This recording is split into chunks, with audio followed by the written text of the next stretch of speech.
Hi, everyone out there. This is Adam. Uh, I'm not really here to talk about why I'm not in the priesthood or anything like that. Maybe someday I will. But I was really moved by the readings this weekend. It's the first Sunday of Lent.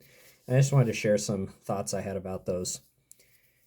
We've got these readings that are kind of fit. They're following the story of Noah and the story of Jesus in the desert.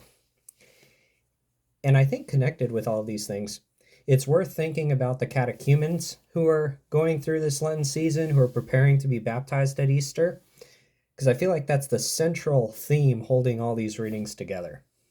So in the first reading, you've got Noah and his family going through the flood, and at the end of it, God promises with the rainbow that he will never flood the world again. And I think that's beautiful because, like St. Peter says in the second reading, that whole event with Noah is a prefigurement of baptism. So for those who are in the catechumenate this year, I think one thing to reflect on is the journey can sometimes be a difficult one, a dangerous one even. 40 days in the ocean. That's like the whole world is flooded. That's what Noah and his family are dealing with. And so for those of you who are in the catechumenate, as you're preparing to receive baptism, the promise of the flood waters washing away your sins, just like the flood washed away evil in the world for Noah, just remember that it could be a dangerous and a difficult time as you go through these 40 days of Lent, preparing in the desert, much like Jesus did. It's kind of weird. We've got desert, we've got flood, but there's preparation that goes on. And I think the beautiful thing is, not only do you have to worry about it as you're preparing to receive the great sacrament of baptism and any other sacraments that you might be receiving this Easter season, but for Jesus, the story starts with after he was baptized, the Spirit compelled him into the desert.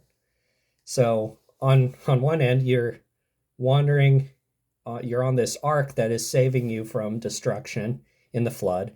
And on the other end, there's desert after receiving the grace of baptism.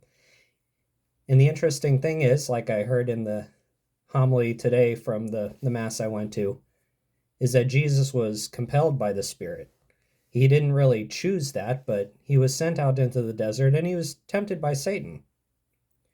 So as we go through our Lenten journeys, whether you're in the catechumenate, receiving sacraments this Easter, or whether you're an already believing Christian who's just navigating through life, know that before we received baptism, we struggled.